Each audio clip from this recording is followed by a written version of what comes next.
नमस्कार श्रोताओं, मैं पापिया भट्टाचार्य संपादकीय सलाहकार सदीनामा लेकर हाजिर हो गई हूँ 13 अगस्त 2021 का संपादकीय, जिसका शीर्षक है विकेंद्रीकरण बहुत जरूरी है। इसे लिखा है हमारे संपादक जितेंद्र जितांशु ने। दोस्तों, बीएसएनएल तो सरकारी टेलीकॉम कंपनी है।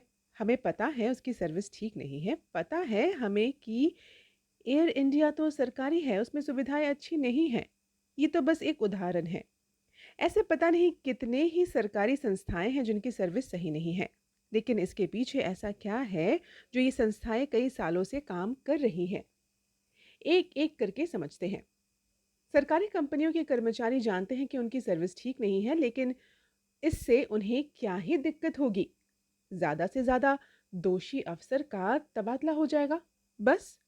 दूसरी बात यह है कि अगर सरकारी कंपनियां बेकार है तो इनका बिजनेस आता कहां से है? जवाब है सरकार से। सरकारी लोगों को सरकारी कंपनी की सेवाएं लेनी ही पड़ती हैं, क्योंकि उन्हें इसमें खास डिस्काउंट मिलते हैं। सरकारी लोगों के लिए एयर इंडिया में, रेलवे में तो सफ़र आधे दाम पे हो ही जाता है। ऊपर से सरकारी लोगों के लिए तो विशेष कोटा भी होता है। ऐसे ही निष्कासित होने का डर, सर्विस की चिंता, बिजनेस में ग्रोथ लाने का टेंशन खत्म सी होती गई है। और ये सब सरकार की अनदेखी और लापरवाही से बढ़ती गई। इन कंपनियों के कर्मचारियों की तनख्वाह भी बाहर न्यारे। ऐसे में अधिक खर्च होने और कम बिजनेस से एक सरकारी कंपनी डूबने लगती है। उसके बाद इसको सुधारने के लिए सरकार इसमें करोड़ों का बजट भी आवंटित करती है। लेकिन अब युग बदल रहा है। अब सरकार बिजनेस करने के मूड में है। जो भी कंपनी घाटा करेगी, उसमें सरकार खर्च कम करके अपनी हिस्सेदारी कम करती जाएगी।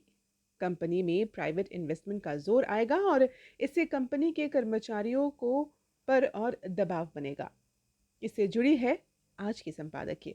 शीर्षक है विकेंद्रीकरण बहुत जरूरी।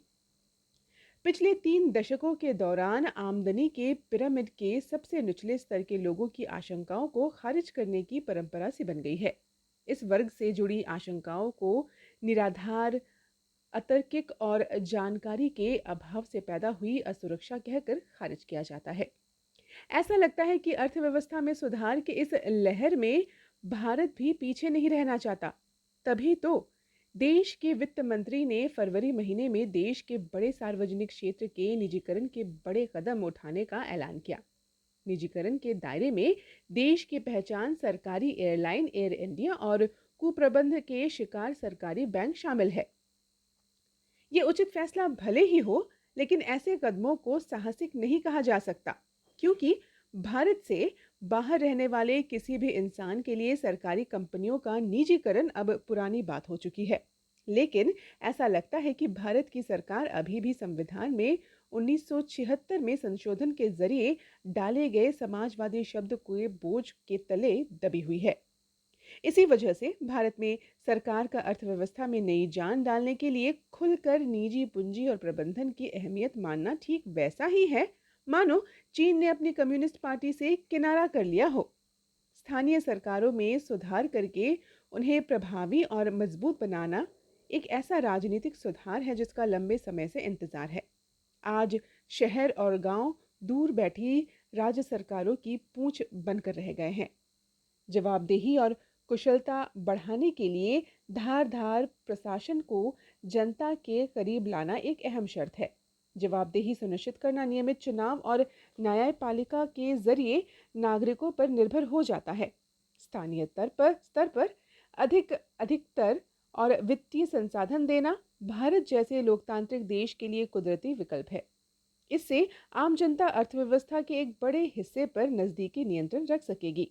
तकनीक आज भौतिक इंफ्रास्ट्रक्चर के नेटवर्क दायरे को कई गुना बढ़ा रही है। आप सोचिए कि आज अर्थव्यवस्था को परिवहन, औद्योगिक, खेती और घरेलू इस्तेमाल के लिए कितनी बिजली की ज़रूरत है। नवीनीकरण योग्य ऊर्जा के बढ़ते उत्पादन से बड़े पैमाने पर एकीकृत ग्रिड प्रबंधन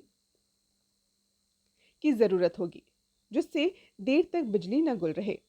डेटा से जुड़े सुरक्षित और एक जैसे मानक, स्वास्थ्य और मूल्यांकन की एक जैसी सेवाएं और एक वैल्यू एडेड टैक्स व्यवस्था सब मिलकर इस ओर इशारा करते हैं कि हम प्रशासन के मध्यम स्तर पर उस राजनीतिक दखल-अंदाज़ी को कम करे जो हमें आज़ादी के वक़्त विरासत में मिली थी।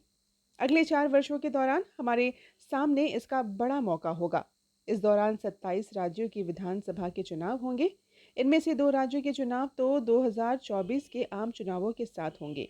इन चुनावों में विकेंद्रीकरण के ज़रिए एकीकरण एक लुभावना नारा हो सकता है। आमीन। तो ये था दोस्तों 13 अगस्त 2021 का संपादकीय शीर्षक था विकेंद्रीकरण बहुत ज़रूरी। इसे लिखा है हमारे संपादक जितेंद्र जितांशु ने। कल एक और नए संपादकीय के साथ हम वापस लौटेंगे। तब तक के लिए नमस्कार।